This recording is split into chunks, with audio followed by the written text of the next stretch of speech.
Bonjour. Alors aujourd'hui, une petite vidéo assez rapide parce que voilà, j'ai des séances et des choses à faire, mais je voulais vraiment partager avec vous quelque chose d'important en ce moment, puisque je vois il y a pas mal de personnes qui sont autour d'elles, soit un être cher qui est en fin de vie, ou bien elles sont endeuillées parce qu'elles viennent aussi de perdre quelqu'un de proche.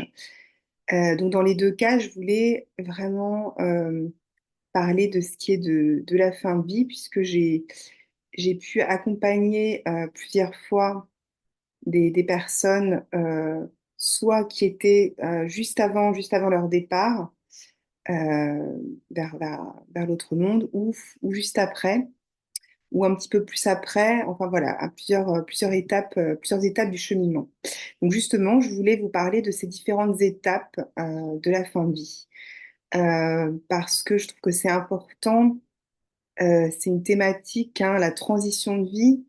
C'est vraiment ce passage subtil entre les deux mondes. Et c'est vraiment, moi, ce que je ressens à chaque fois pendant ces séances, c'est qu'il y a vraiment ce voile très fin entre la vie et la mort, en fait, qui est très, très fort, très intense, que l'on ressent aussi au moment des accouchements, au moment des naissances.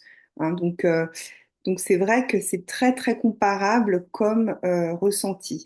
Alors vous allez me dire, oui, mais une naissance, c'est un événement heureux, on est dans la joie, ça n'a rien à voir, alors que la fin de vie, c'est vraiment la fin de vie sur Terre, hein, bien sûr.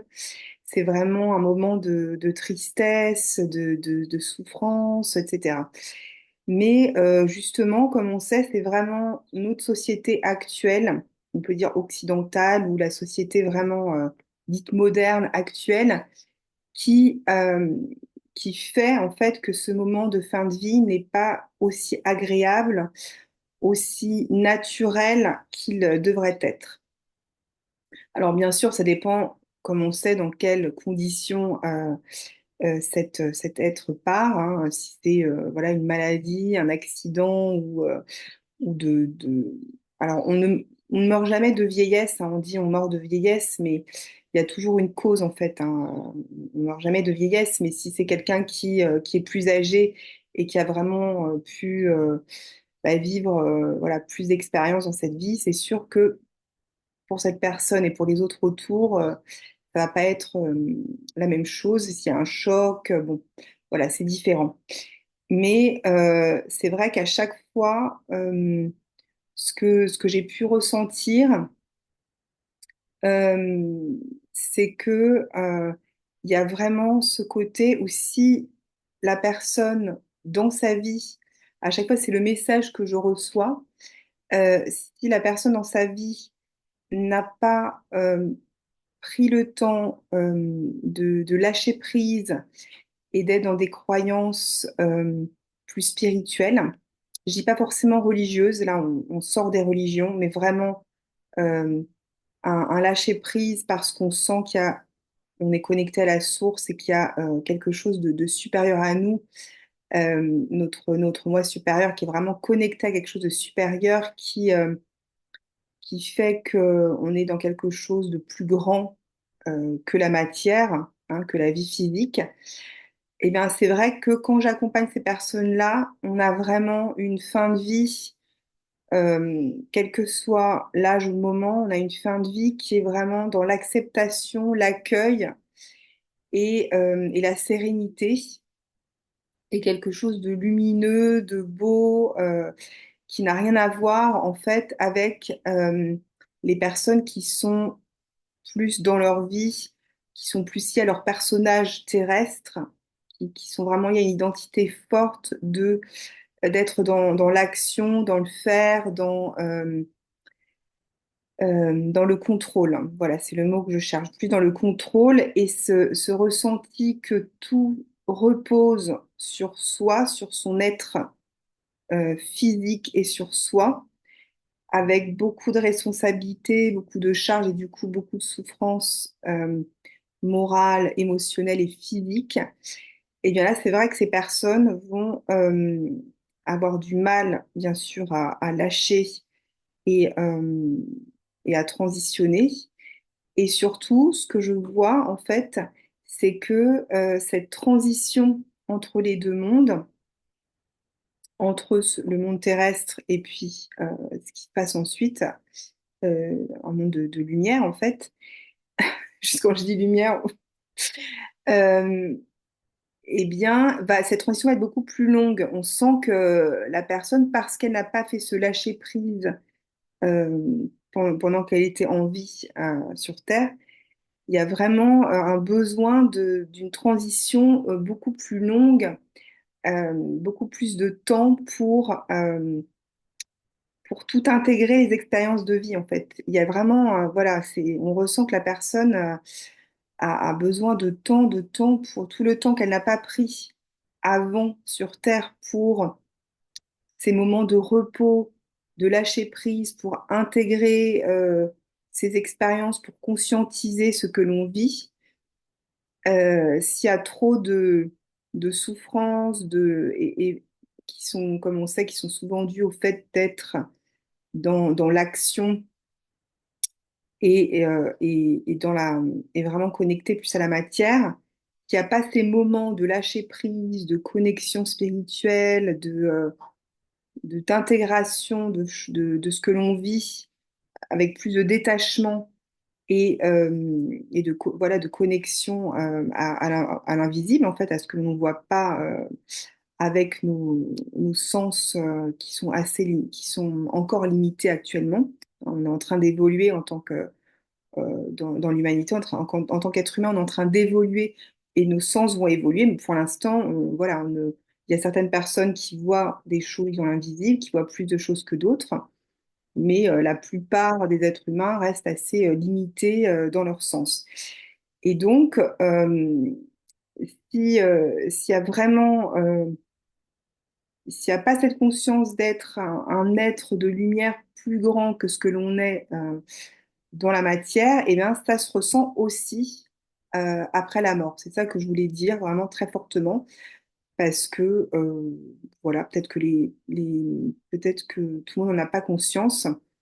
C'est qu'en fait, il y a plusieurs phases une fois que l'on décède. Euh, il y a des moments de transition, il y a des étapes en fait qui se font avant, on va dire, avant d'être totalement dans la lumière. Et ça peut être plus ou moins long selon, comme je vous dis, selon le degré de lâcher prise, de conscience spirituelle, de toutes ces périodes de repos. On est vraiment. Alors justement, on avait fait une vidéo là avec Sarah euh, sur la différence entre l'être et le faire. Et c'est exactement ça. C'est-à-dire que quand on est connecté à son être, à son moi supérieur, à son moi profond, on est connecté à la source de toute chose et donc à la lumière divine, à cet espace divin. Et là, en fait, on sent qu'on est vraiment ce grain de sable dans l'infini et que, ou on peut dire cette note de musique dans une grande partition où on est tous synchronisés, tout est orchestré en fait, et tout est fluide et harmonieux. Et là, on n'est plus dans le lâcher-prise, le détachement, on a une vision de la vie qui est plus, même si bien sûr il y a toujours des défis, etc., c'est pas tout rose, mais on est plus à accepter une autorité en fait supérieure à soi et on vit plus dans la paix et la sérénité. Et c'est comme ça qu'on est vraiment, comme on sait, qu'on est dans la paix et qu'on crée cette paix autour de nous aussi avec les autres. Donc en fait, c'est vraiment cette vision de la vie qui est vraiment importante parce qu'en fait, elle se ressent dans la vie de tous les jours, mais elle se ressent aussi après, une fois que l'on décède, en fait. Ça fait tout son sens pour la personne qui part, et aussi, ça que je voulais rajouter, pour les personnes, pour l'entourage autour de cette personne.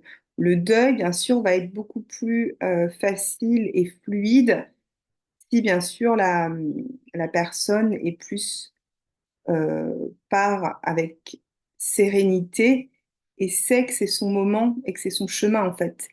Donc, il y a pas de contrôle, c'est, comme je vous dis, c'est comme une naissance, en fait. On accepte de porter la vie en soi et que cette vie euh, fasse son chemin sur Terre. Et ensuite, c'est la même chose, on accepte de partir et de poursuivre son chemin ailleurs. Donc il y a vraiment un besoin du coup de lâcher prise et euh, voilà, je pense que c'est tout ce que je voulais dire parce que j'ai l'impression que je me répète, que je tourne en rond. Euh, je voulais vraiment préciser ça parce que la souffrance qui est ressentie en fin de vie pour la personne qui part et pour l'entourage, elle peut vraiment, euh, elle peut être beaucoup plus faible en fait. Elle peut vraiment diminuer, elle peut vraiment se réduire si on a plus conscience de euh, comment faire son chemin avant ce départ en fait. D'être plus dans l'acceptation et, l'accueil et le lâcher prise. Voilà, c'était un petit message. Et en tout cas, j'en vois beaucoup d'amour et de compassion, bien sûr, aux personnes qui